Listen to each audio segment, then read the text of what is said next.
Hi guys, it's your girl Abiayua and welcome back to my channel. I hope you all are doing great. During the pandemic, most of the many disruptions was the sudden travel restrictions and border closures that was imposed by countries in an attempt to curb the rapid spread of the virus. So if you are currently in the US on a B1, B2 or any other temporary visa, you may find yourself staying in the US longer than you originally anticipated and you can't go back home. So what do you do next? It's how you can think about extending your stay. So today's video is about how you can apply for a US B1 or B2 visa extension, and also I'm going to give you tips on all the necessary documentation that is needed to support your application and hopefully get an approval. Well, this is actually from my experience, so sit back and relax. Click the subscribe button and the notification bell down below and let's get right into it. If you need to extend your stay in the US, you must definitely file an extension of stay with the US Citizenship and Immigration Services. So that's the USCIS, as it's fondly called. You have to file this extension of stay with form I-539, which is the application to extend or change your non-immigrant status before your authorized stay expires. Normally the length of stay that is given during entry are generally issued for about 6 months, but an additional maximum extension of 6 months can also be granted based on the USCIS approval. That's after you filed for the extension of stay with them and they approve your application, then they'll be giving you an extra 6 months. So you can stay for about 12 months in the United States on a visitor visa. So before you can do this, USCIS actually recommends that you apply to extend your stay at least 45 days before your authorized stay expires. But due to the current events, even if you have less than 45 days and you won't be able to make it back to your country, you can still apply, at least just to make sure that you remain legal in the United States. That's very important. So the first step in filing for your visitor visa extension is to fill out the form I-539. You can actually download the form from the USCIS website, or you can also file online from their website. For me, filing online is the best option because it's faster, and then you get instant notification when an action has actually been taken on your case, rather than waiting to receive a mail in your mailbox before you go check. That's if you're not the type that checks every day. But I mean, getting the notification online is actually like when something has been done on your account immediately.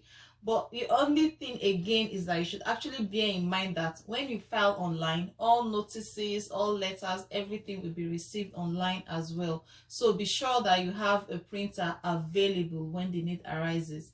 And another good reason again is that you can actually respond to any correspondence in which they ask you to submit more evidence, because sometimes these people, they might ask you to send more evidence just to support your application. So these are things that you can easily do online instead of gathering those documents and then posting it before it will get there. But if you file online, you can just easily upload them like immediately, and that's it.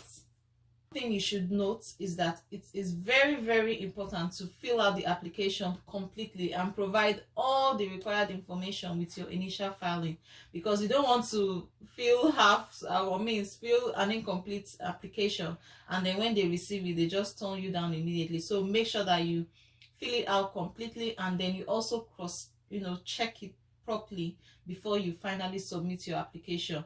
And if you are finding it hard to also fill it, on their website, they actually have the instructions that will guide you on how to fill the form. So you can also download that and check through and see if there's anywhere you're having any issue. You can just look at the instructions and it will guide you. It's basically, the form is actually very easy to fill. It's very straight to the point. So just take your time and settle down and you feel it very fine. Okay, so the list of documents to attach with this form are One, you have to attach a photocopy of your the biodata page of your passport, the visa page, and the page where you were stamped in by the customs officer. You can also attach that page as well. Next, you need to attach your I-94. This is an electronic document that is issued by the US Customs and Border Protection Officer to foreign visitors that are entering the United States. And you know, this electronic document actually shows your arrival and departure record, and you can get this document from their website. It's i94.cbp.dhs.gov. Actually, I'll include all the links that I'll be mentioning in this video in the description box below, so that way you can just easily click and it will take you directly to the page where you where the form or whatever the document you want to download is located. Next, you must submit a written statement explaining your reasons for requesting an extension. Of course, you want to stay longer. Why do you want to do that? So you have to give them detailed explanation on why you want to extend your visa, and in this letter you have to make sure to include a description of your means of financial support while in the US, and be sure to include at least any relevant documentary evidence, maybe like bank statements. And also in the letter you have to include why your extended stay would be temporary. Of course, you have to make sure of that.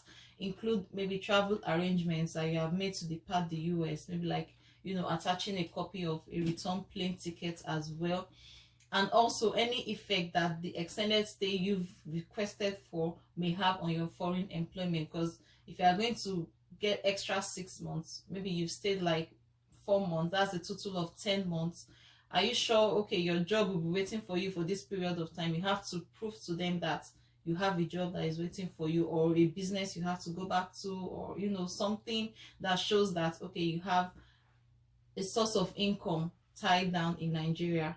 I mean, yeah, I'm from Nigeria, so that's why I said Nigeria, but it's applicable to anyone from any country as long as you have a B1 or B2 visa. You should also include the form I-134, which is the affidavit of support.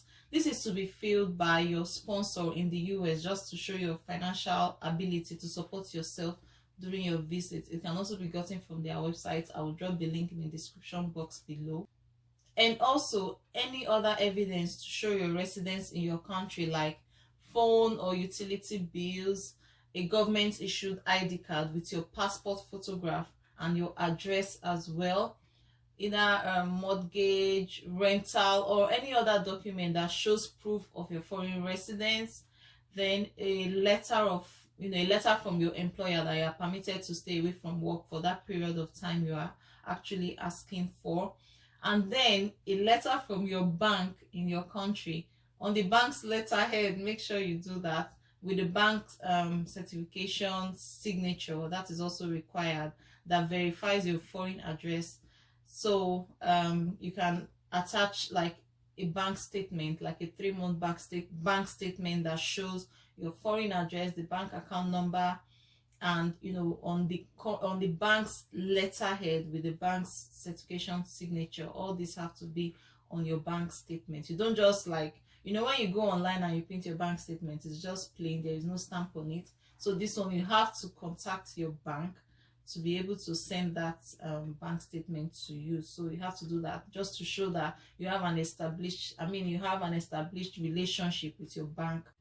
And lastly, you will need to pay the filing fee of $370 when you finally submit your application. So that's the final stage. You know, when you are filing online, you know, that's the last step you have to make, to pay the fee. And if you're also going to file by mail, that's posting the form and the documents to them, you also have to send maybe a check or money order with the $370 to them as well. So these are the things you have to attach to the form. And then if you have any other thing that you like to attach, any other documents you like to attach as well that will help your application, you can do that. But this I've mentioned is very, very important for you to attach, so that they don't end up, you know, disapproving your application or asking you for more evidence, which will also take, you know, longer time for them to process. So after filing your form, all you can really do is to wait, because the processing time is usually about 4 to 6 months or maybe 7 months, depending on the center that is handling your case.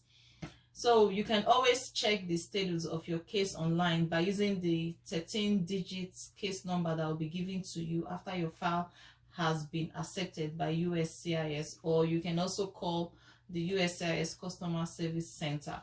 So that's it, and make sure you apply on time before your visa expires, and then you have one less thing to worry about while you are stuck in the US.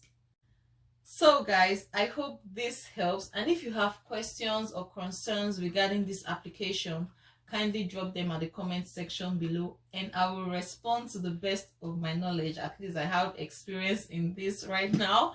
So please give this video a thumbs up, share, and do not forget to click the subscribe button if you haven't done so already. Thank you for watching, and I'll see you next time. Bye.